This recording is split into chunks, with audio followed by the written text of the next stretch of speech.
Yay, all right. Thank you, James, for coming back on the show this week and talking with us about this month's theme, which is birth and rebirth.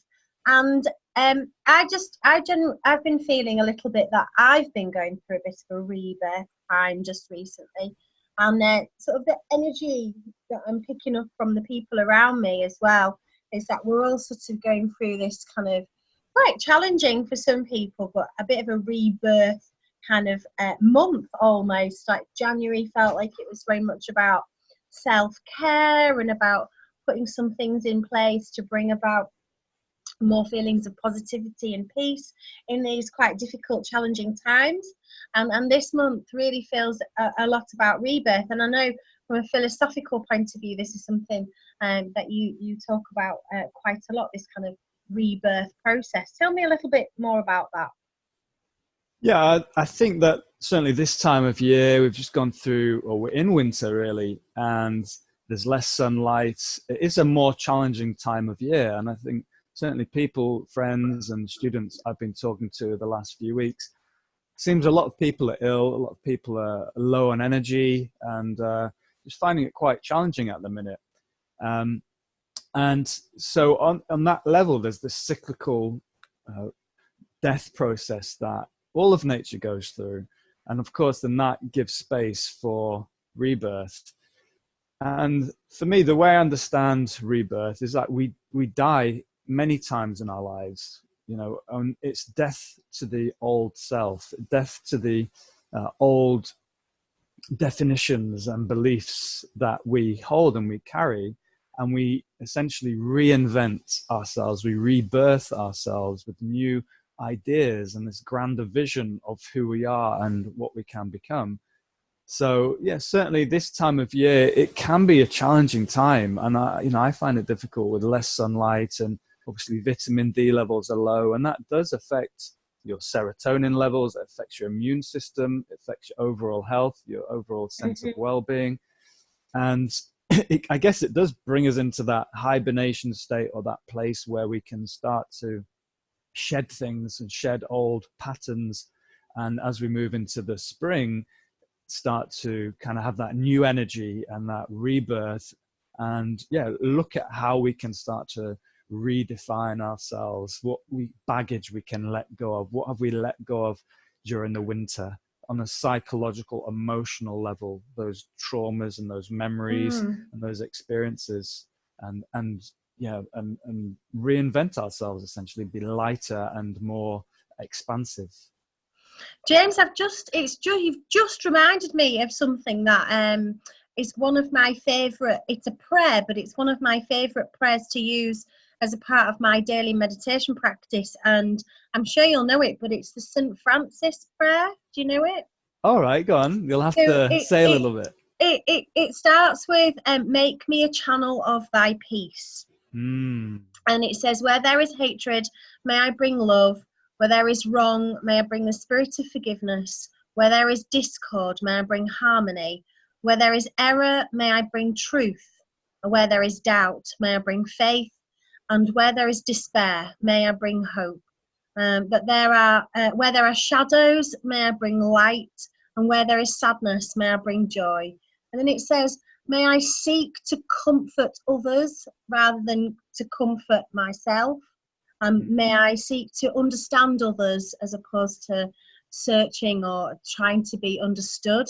And then it says, may I love, or may I seek to love others more than to seek to be loved myself.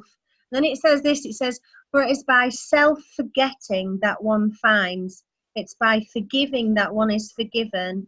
And then it was this line that really resonated with what you were saying there. It's by dying to oneself, and that enables you to awaken to an eternal life. Now, I love this because for me, this prayer is about, we are a channel of energy almost. From some people talk about channeling Reiki, some people talk about channeling from spirit, there's people talk about channeling. But to have a good channel, a channel that works, you need to have it clear. It needs to be clear from debris. Absolutely, yeah.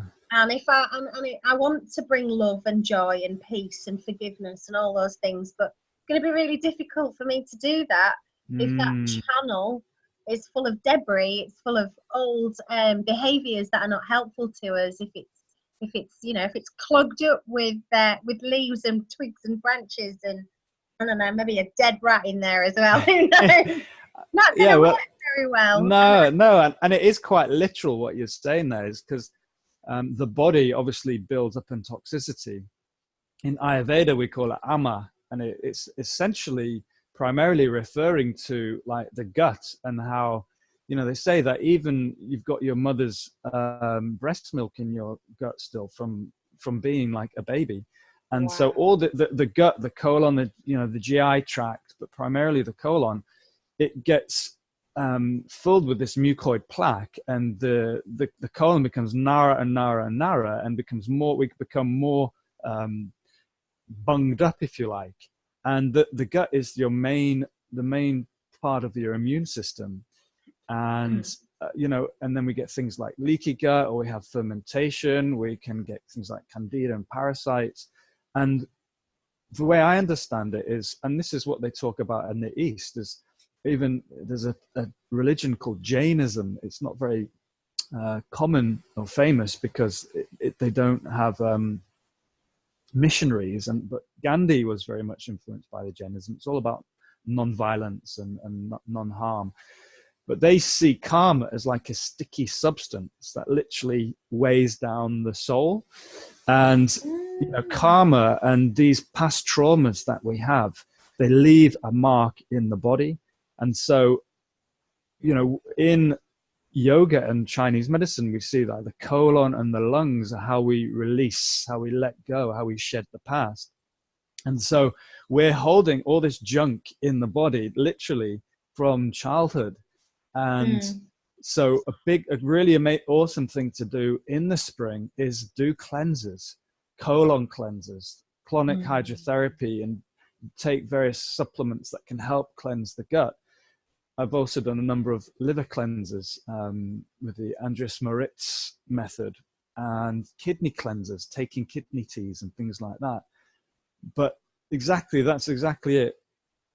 For us to be an open channel, we have to have healed ourselves, because say, we should always give and we should always love others and don't care about ourselves. At the end, then that's a beautiful ideal. But to get to that place, we have to put ourselves first. I like to call it benevolent selfishness. You have to be selfish to be selfless. You have to heal yourself and make that channel clean before you can truly help other people. Otherwise, we just try and give and give and give, but we don't have the energy to give, and we exhaust ourselves. And I know that the work that I do, teaching yoga and Pilates and doing seminars and things like this, and the work that you do, and the work that all therapists do when we're giving, it can be exhausting if we're not careful with our energy, if we don't manage our energy, and we don't take time to rest, especially this time of year. So we do need to have that kind of clearing out of the channel. Physically, the body has to be clean, it has to be efficient, it has to be working well. That's where that real important self-care stuff comes in. And then once you've got to that place where physically, spiritually, emotionally, you're a channel again, you're a clean, sparkly, shiny, whistly kind of channel vessel, you've got that lovely thing. I like that the final verse of that was like, and then it's almost like you allow yourself to die, the old self, and when you wake up in the morning and tomorrow's a new day, you almost step into that. The me of yesterday is now gone. The me of yesterday has now died, and now I'm rebirthing every day into this new day, this new moment. I guess if you've got a nice sparkly shiny vessel, a new body too. Is that kind of the sort of thing that, is it similar to what you teach, James? Is that kind of similar, that definitely my self from yesterday has gone, it's dead, and today I'm born again, as a new person. Yeah, absolutely. And you can even go into more religious references like the crucifixion and resurrection of Christ, and the Yes. cross that he bears is like the challenge of life. We carry the cross of the challenges of life. We die, but then we are reborn and we resurrect. And, you know, obviously Easter is during that time where we move into the summer months, and it represents the dominance of the sun and those longer days and the sun's triumph over death. So absolutely, you know, life, I find, is very much 3 steps forwards, 2 steps back. You know, we do hit roadblocks. We do have these mini deaths in our lives. We all do. And these can be really challenging. It could be something quite traumatic, you know, like a serious health issue, or a death of a loved one, or a loss of a job, or a breakdown of a marriage. And these can be obviously are incredibly traumatic. And what they do, they force us to look at who we are and to really go deep into the way that we're living our lives, the way that we present ourselves, the story that we tell ourselves, and then the story that we then tell other people, how we define ourselves. And we essentially shed limiting beliefs, limiting ideas, these traumas from the past, from again, primarily from childhood, where all our beliefs have mainly been formed. So it's actually a shedding, a death of beliefs, a death of memory, a death of not so it's the charge of the memory. You know, we have our memories, but they say in the memory's still present, but the pain of the memory has been removed. Exactly. Yes, exactly. We honor the past. We learn from the past, but the charge in Indian philosophy, they call it samskara, and it's a scar, a groove, and it's like from a memory that you know, we live our lives. We don't live in the present. We live based on our memories. You know, we're always referring back to what's happened to us in the past to decide how we're going to move forwards. Even if we realize it or not, a lot of these memories and beliefs are in the subconscious. So it's the familiar past dictating our predictable future. And that's what Joe Dispenza says. He's a great kind of psychosomatic healer of the modern day. Who basically, yeah, he's phenomenal. He's absolutely brilliant. And it's all about... He's another guy who's rebuilt his spine using the power of his mind. Which is unbelievable. Absolutely exactly. Incredible. And it's using the mind and the way we visualize, setting our intentions, speaking words out loud, to redefine who we are, what we are, and how we want to move forwards. You know, we need to have the vision first of who we want to be. So that's where meditation helps, and self-reflection helps, and being able to dream and being able to imagine where or who you want to be in the future. And then often, you know, we're setting that intention, and life will just take you to those experiences of those things that we need to let go of, we need to shed. And sometimes it can be very traumatic, and sometimes it can be just a little bit challenging. But each time we hit that roadblock, it's like a mini death, and it's asking us to rebirth the understanding we have of ourselves, the story we tell ourselves. Oh, I'm this, I'm that, I can't do this, I can't do that, I am this, positively, I can do that, I am, you know, I'm going, you know, I am this, and keeping it present and with your affirmations. So yeah, it's so if some people are listening to this and they have been through some really challenging times just recently, perhaps something has been brought very some things have been brought to the front of people's minds. It's been made conscious, or they've been in a situation where they've had like one of these kind of like mini deaths because they've been through something, or they've released something. Is one of the kind of first things that you would suggest that people to do is to formulate some kind of a vision of the future? Would that be something that you would say, okay, let's start with looking at where you want to be, let's start with looking at how you want to feel, let's start looking at where's your end goal, sort of, how do you want to be? Do you want to feel happy? Do you want to feel peaceful? And using meditation to establish that vision or that goal, that objective.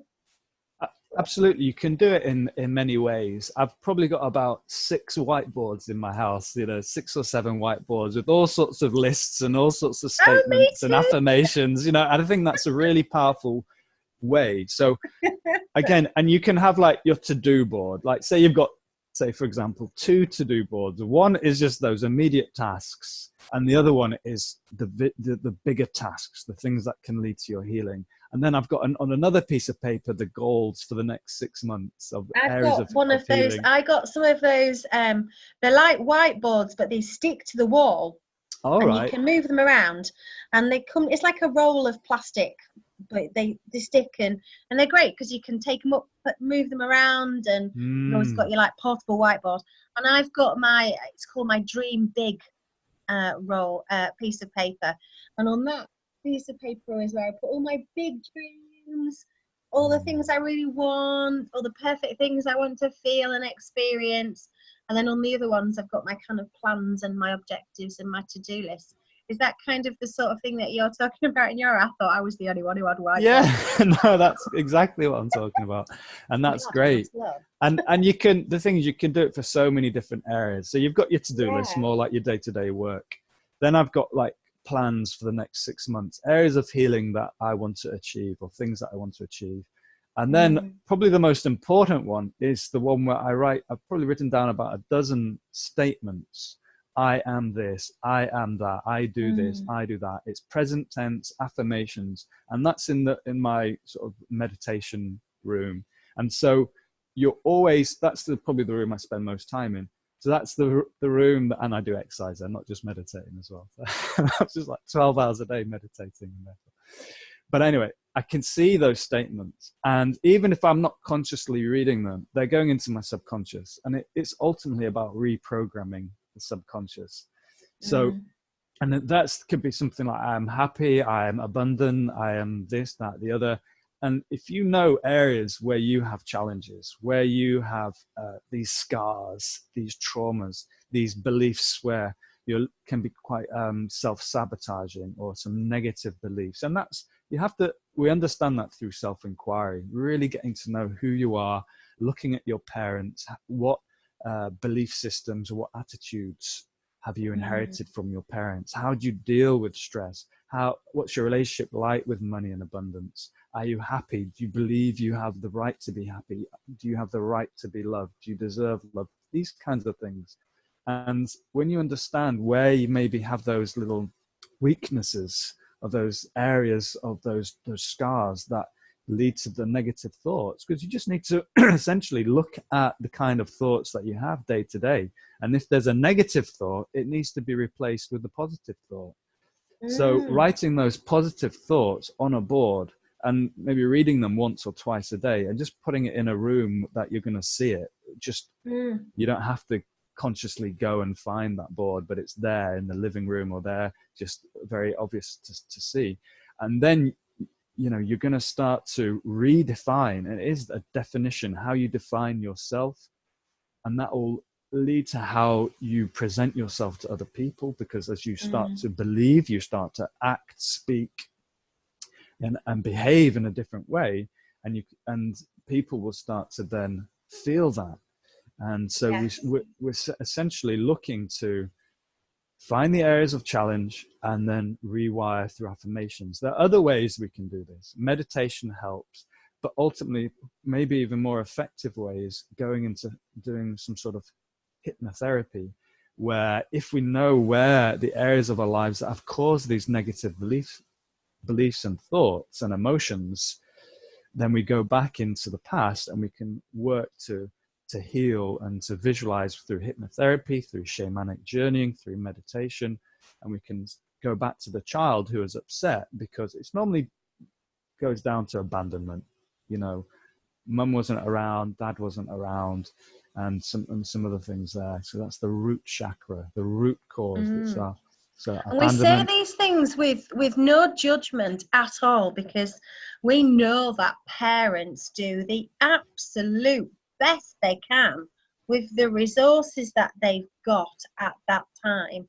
But when you are a very small child, a baby even, you don't always have the logic or the wisdom at that age to understand why your parents are behaving in a specific way. And you may just be registering that as abandonment. You may just be registering that your mind may be just processing that in a way. So this is all without any kind of judgment or negativity towards parents at all. But it may be that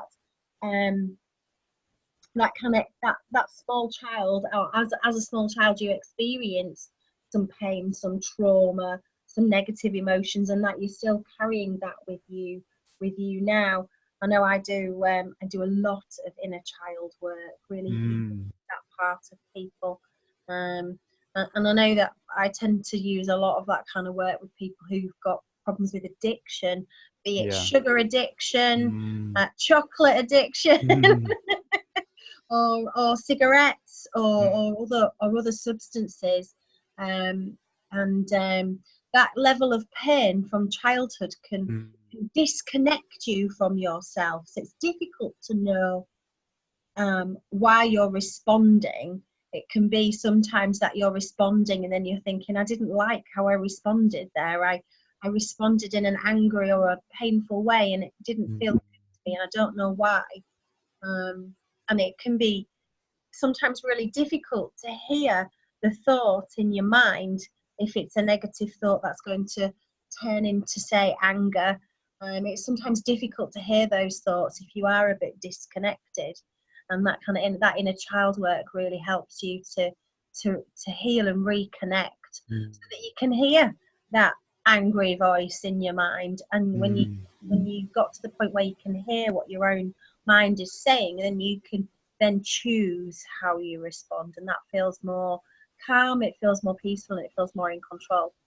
Definitely. Those choices can be, let's choose to eat something healthy, let's choose to do something that's beautiful for myself, let's choose an act of self-love, as opposed to something that is harmful, like too much sugar or drugs, alcohol, those sorts of things. I tend to see that as a hypnotherapist quite a lot.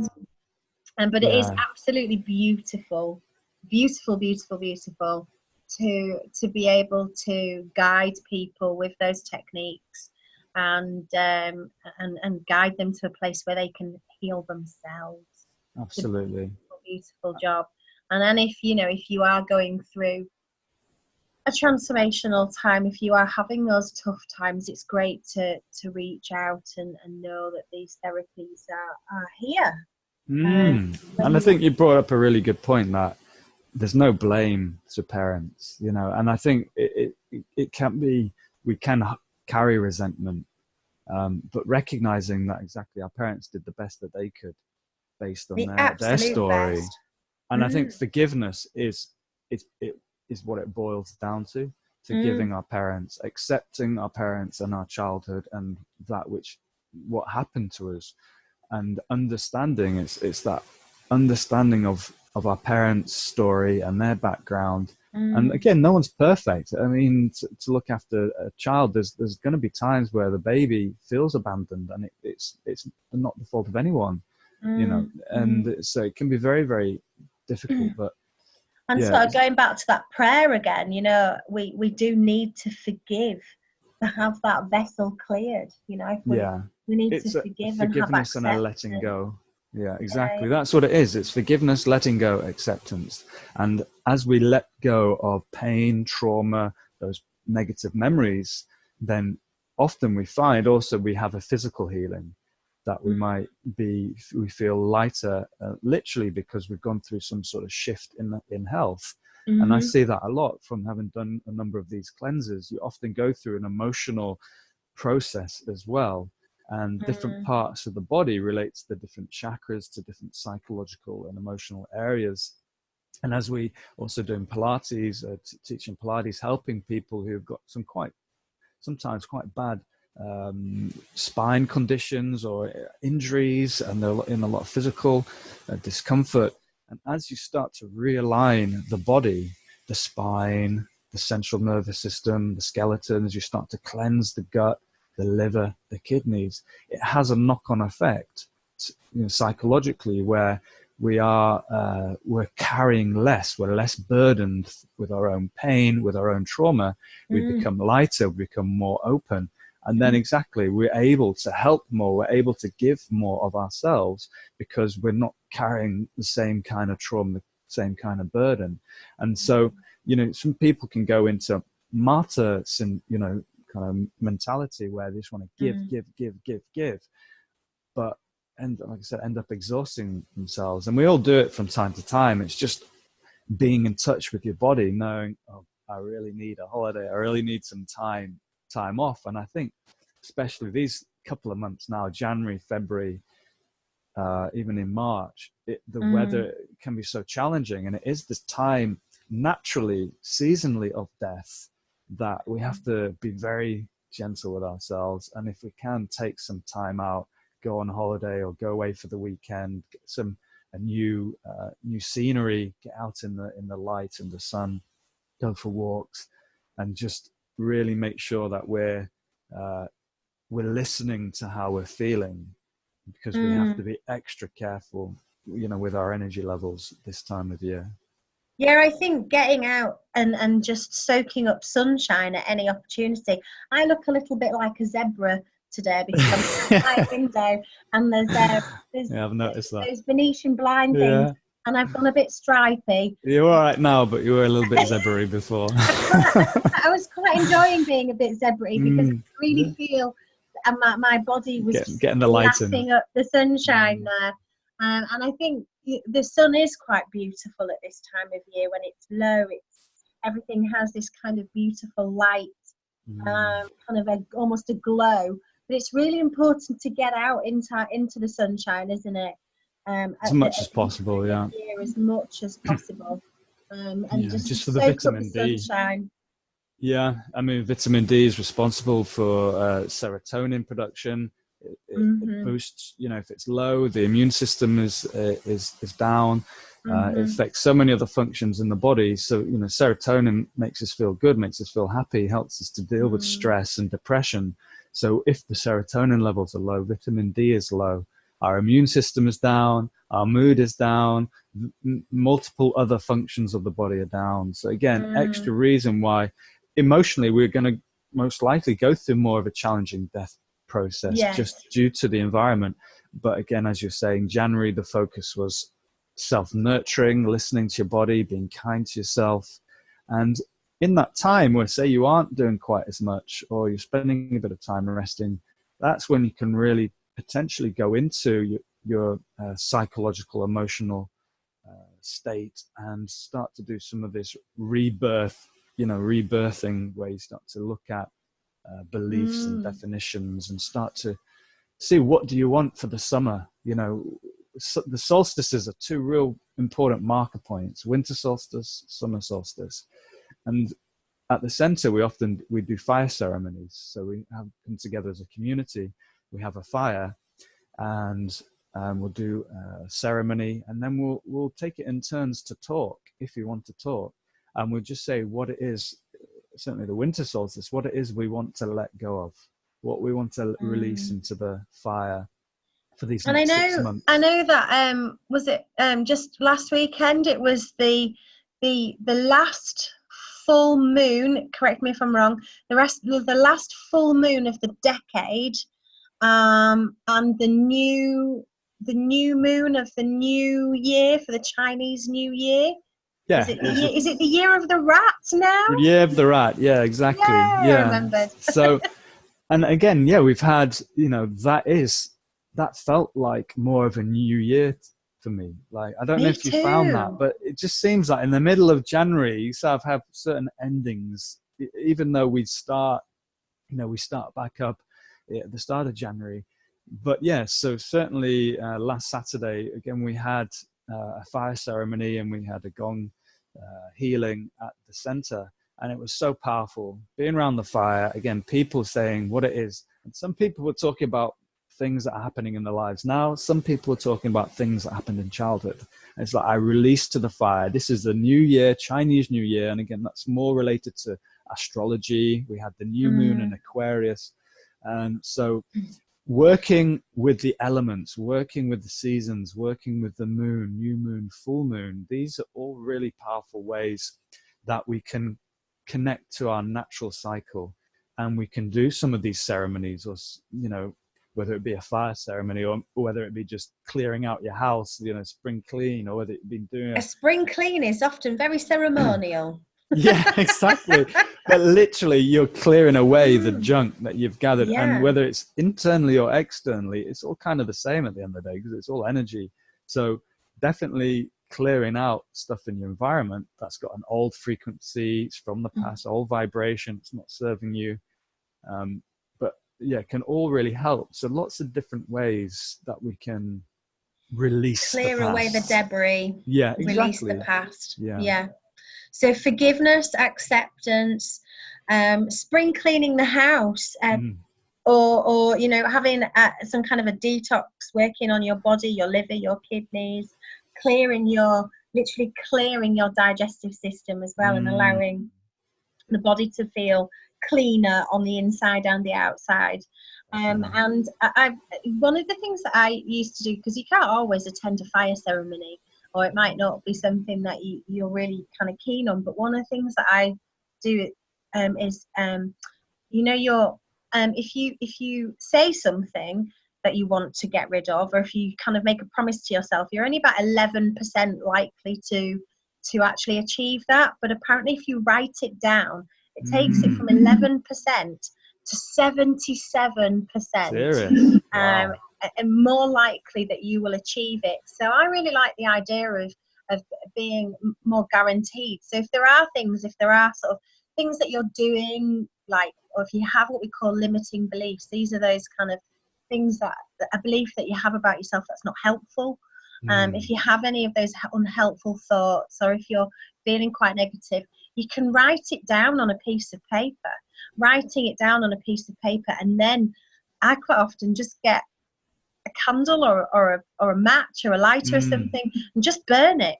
And the symbolism of just setting it on fire, and don't do it in the house, take it outside. But the symbol of sometimes setting things on fire, even just in a small way, and allowing it to go, that kind of, it's a small ceremony that you can kind of do for yourself, isn't it? Yeah. You can't always, it's not always possible to go to a fire ceremony, but fire ceremonies definitely are really cleansing opportunities to release the past, forgive others, but to forgive yourself as well, so that you can have that death of the old self that nature is really teaching us about right now, and then that kind of that rebirth, stepping into the light, stepping into the sunshine, connecting with nature, reconnecting with yourself, and just really looking towards the summer. Summer and what we want. I can't wait for the summer. I'm desperate for some sunshine right now. Yeah, well, again, couple more months to go, and then that's when it starts to turn. Hopefully we get a good summer, and it's great. The daffodils are out though. The daffodils are out. Wow. And they're that has to be a good sign. They're like little sunshines, aren't they? All along the sides of the roads. I absolutely love the daffodils. The minute the daffodils come out, I always think, spring is on its way. And it does feel like the world or the earth is saying to us, it's time for rebirth. It's time to let go of the past. It's time to shake off those the tensions and worries, and you know, let those things die and move into a new kind of way of being. You had a retreat weekend this last weekend, didn't you? No, I did a seminar on healthy eating, Ayurveda, and we did talk about a lot of these things more on the physical level, clearing the GI tract, the digestive system, and I showed this lovely video of a nice clean colon, and then all these other images of people who have from mild health issues to serious health issues. It was colonoscopy, and it showed the state of the gut. And you could see the more severe the health issue up to cancer, the more sort of toxic the gut was. So it's, you know, again, in Ayurveda, they say that toxicity builds in the gut, in the GI tract, and then it starts to seep out into the body and starts to go to different areas of the body. And so the more that we can, the cleaner the diet, the more we can look after our digestive system, the less likely we are to have this buildup of toxins and, you know, affecting our overall health. So yeah, it was, you know, it can be, I think it's a good time of year again to do that, because it's, people start to think about, you know, spring is a great time to do cleanses. And I think with the new year resolutions, January is probably the worst time, because it's cold, it's, you know, it's dark, and it obviously, like we were saying, our moods aren't always as elevated. So it's easy to become disheartened, or, you know, where spring, it is that time of rebirth, and we have all that new energy, and I think that's a great time to make those real serious resolutions. But like you're saying, we make resolutions all the time. It's not just once a year, you know, it's all the time. Every day I make a new resolution to be better, to be happier, to be healthier.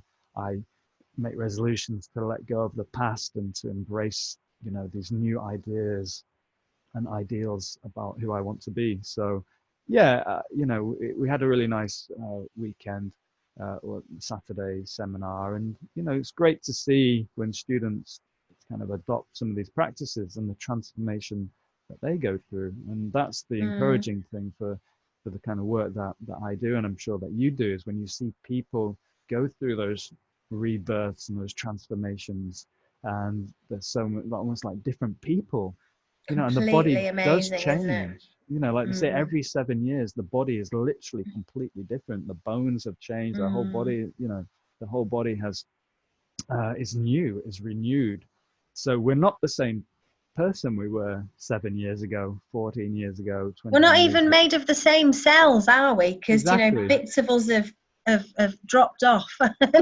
Yeah, it's New everything bits is have renewed. The grown. body is Everything's renewed. renewed. Yeah. So then why would we stick with the same old attitudes and beliefs and behavior patterns? And why are we still in the same job that we've been in for 30 years and we're miserable?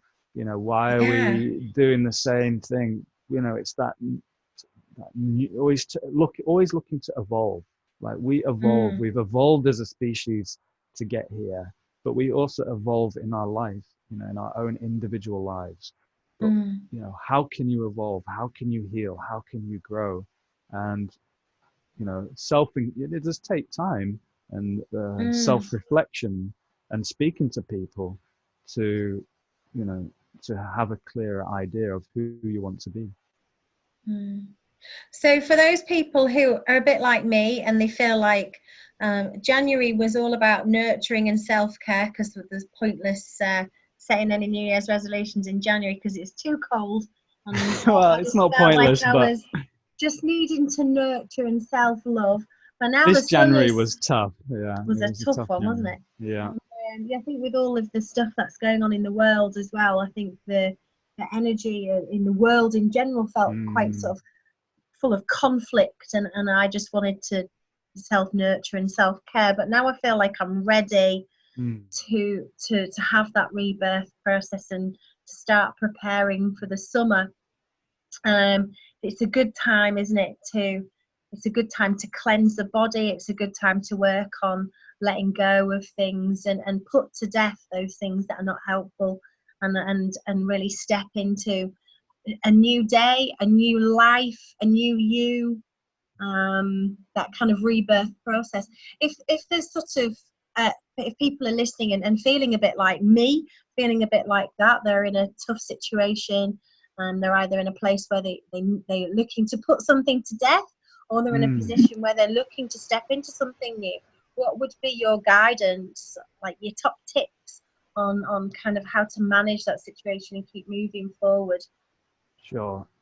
I think if you've come through in some sort of traumatic experience, you know where the issue is. So you know what it is that needs to be released. But if you're just, it's more of a general state, I would say you need to have a vision of who you want to be, because it's good to have, oh, I want to be healthy, I want to be, I want to evolve, but how do you see that manifesting? Like, what health issues are you keen to overcome? You know, are you getting regular aches and pains? How can you then overcome those?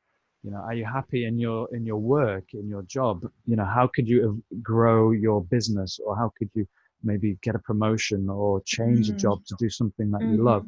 So it's so important to have a clear vision and idea of what it is that you want to grow into, because without the vision, it's difficult. You know, life will take you on a process, but it's so much faster if you have a clear intention. Just like those affirmations, if you have a clear intention and you say it out loud, you write it down, it's going to manifest so much faster. So have a clear objective, have a clear vision of where you want to be. I know it's a completely different thing, but I don't know if you know, but I used to be a size 28, and I've used some hypnotherapeutic techniques to get me down to about a size 18, and I want to be a size 14 by the end of the summer. So Absolutely. I've got myself a size 14 outfit, got it hanging on the back of the door, and I look at it on a day and I'm like, I'm going to put that dress on in September. Absolutely. That's it. That's awesome. And you've seen how you've improved, how you can see how you've healed. And I'm sure there's a lot of emotional and psychological stuff that went along with losing weight as well. It just wasn't a purely physical experience. No, it was definitely about like areas of myself that were sort of lacking in confidence, areas that I wasn't really loving myself very much, and so I felt like I needed to protect myself, and it was almost like that fat were like, it was like layers of protection almost, to stop people from being able to get in. So I was a little bit filled with fear, and as those layers have come off, not just physically but sort of mentally and emotionally, I feel much lighter as well. That's amazing. But so definitely, works in progress.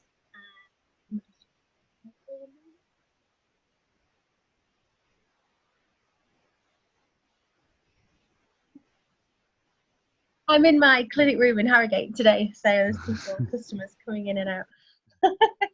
Sorry about that. And so it does really feel like this is now at a time of rebirth, and so you know, it's great to meditate, and see where, and check in, you know, where we're at. But I love that idea of having that vision of the future. Yeah, and building a vision board, writing it down, getting pictures, getting the dress, getting all these different things. That's amazing. You visualize it. I mean, you have it. It's tangible, and it's a symbol, and it goes into the subconscious, and it's all the more powerful. Certainly, writing stuff down, keeping a journal. You know, I have a daily journal, but also I have a smaller journal every time, like maybe you write it down. 70%, 77% more likely to happen. Exactly. Write down your new goals for the next 6 months or the next 4 months, and tick them off. You know, and then it doesn't matter if you don't do them, but if you do, then tick. Then you get that confidence, and you know, it reinforces that. So have the vision. That takes self-reflection, quiet time, meditation, prayer, whatever it needs to be, speaking to someone, speaking to a friend. And then once you have the vision, again, sometimes it's very obvious. You've got a health issue, you need to turn it around. So I'm going to be healthy. This issue is going to, I'm going to transcend this issue. Then you got to think, well, what do I need to do? Who do I need to see? You know, and then write that down. I need to see a therapist. I need to see a physio or whatever it might be. And then it's just write it on your day-to-day to-do list, and then pick up the phone and give them a call. And so you're manifesting it from knowing the issue, seeing the vision of how you want to change it, knowing what you need to do, and then doing it. And it's a step-by-step process. And have the vision, you know, and then put the steps in place to take you to there. So by the time you get to the summer, You are you're living that new life that you've chosen for yourself. Absolutely. I love how the seasons play such a powerful role with where we're at emotionally, physically, spiritually. It's quite beautiful. Everything's cyclical. Everything is birth and death, you know, night and day, you know, and so we're constantly going through this cycle of letting go and redefining, growing and letting go, birth, death. So yeah, it's life wants us to do this. It seems it's ingrained to everything around us, ingrained to. It's even the inhalation and the exhalation. It's this, you know, taking in, letting go, taking in, letting go. So yeah. And even though our cells like die and are reborn and regenerated, Absolutely. it's funny, isn't it, how we still commonly want things to stay the same. We don't want things to change. We want things to kind of like stop moving. Yeah. And like, you know, this cyclical thing, I see it quite often as quite beautiful. But when you're in an overwhelming situation, you think, can I get off this ride, please? This roller coaster or this fairground ride that I'm stuck on, it can feel quite overwhelming. And it's almost like we're holding on to these things, aren't we? Absolutely. And it's not something we've really talked about, but you have to want to change, because, you know, the normal or what we do day to day is safe, you know, and it might not be we're feeling happy or fulfilled or expansive, but it's safe. It's the familiar is safe. The unfamiliar is not safe. That's the way we understand it. It takes, you know, life is faced life is lived in the face of challenges. You know, we do have to go into that place of the unknown, which is uncomfortable, you know, to want to change, to want to grow, because again, we become attached to our identity. We become attached to our illness. We become attached to our story. That's who I am. That's who I present myself to the world. I understand that. I know that, and it feels safe. Even if there's a lot of pain there, it still feels safe. So having and again, often it takes quite a lot of trauma or something big to wake people and to shake people and to take people out of this feeling of safe and secure. And often it does take a serious health issue or something along those lines there's even an expression, isn't there? Better the devil you know. Yeah, and it's kind of quite a reflection of that, you know. It feels safe. I'm not happy, but it feels safe because if I step out of this not happiness, what if things get worse almost? Yeah. It's a risk. Quite a lot of fear, yeah.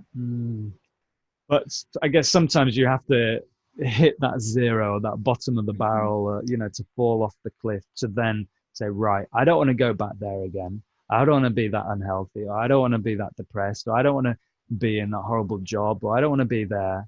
I'm not going back there. I want, you know, and that's important, that realization that it's all about the power of your intention, the power of your resolve. I want to improve. I want to get better. I want to be happier. I want to be healthier.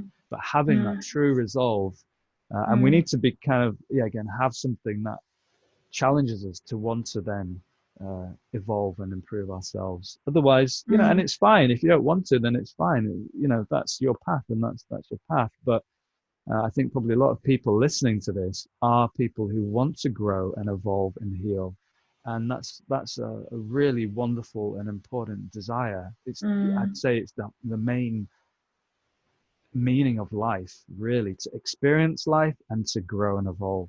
And so, yeah, just having that desire often is the most important thing, and is enough, because it's in energy, it's intention, and that will see you through. But again, still taking those practical steps to manifest what it is you desire, also really important.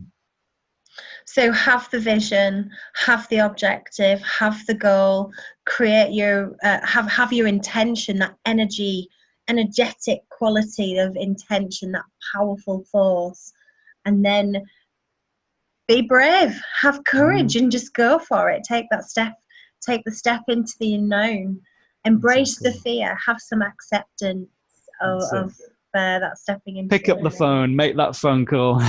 because that's often can be the hardest Isn't part, it the hardest bit? Yeah, Mm. the hardest bit. You know, get yourself to that yoga class, join that diet club, get together with friends, do that fire ceremony, just kind of, you know, the physical doing of things I find is quite often really helpful as well, isn't it? Absolutely. Amazing. Well, Rebirth month. It's going to be such an amazing month, and I'm so delighted that you spoke with us today. Thank you, James. Some really, really, really top information. And of course, you can get in touch with myself or James and bring some questions to our attention. You can do that via our Radio Shield's website. You can do it via the podcast. You can do it. You can get in touch with James directly as well. We always post his details out on our Facebook page, but there'll be information on the podcast as well. And I'll be sharing it live on the show as well on the Wednesday when this is broadcast, which is this week. So yeah, just amazing. Thank you, James. Brilliant. Thank you, Amanda. And I'm going to go and quickly grab 5 minutes of fresh air in this beautiful sunshine. And yes, sounds like a very good idea. It's a lovely day. Before I see my clients today. I've got a day of beautiful clients coming to see me today, so I'm feeling very blessed. And yeah, February 2020. Yesterday I wrote the date and I wrote down all the twos. I was like, two? There are lots of twos in yesterday's date. Lots of twos yesterday. 0202 2020. Yeah. New beginnings. That's what the 2 is. It's just everything was pointing to rebirth and new beginnings as an important topic. So I hope that people who are listening have really enjoyed it as much as I've enjoyed talking with you. Great. Thank you ever so much, James. Cheers, Amanda. Thanks very much.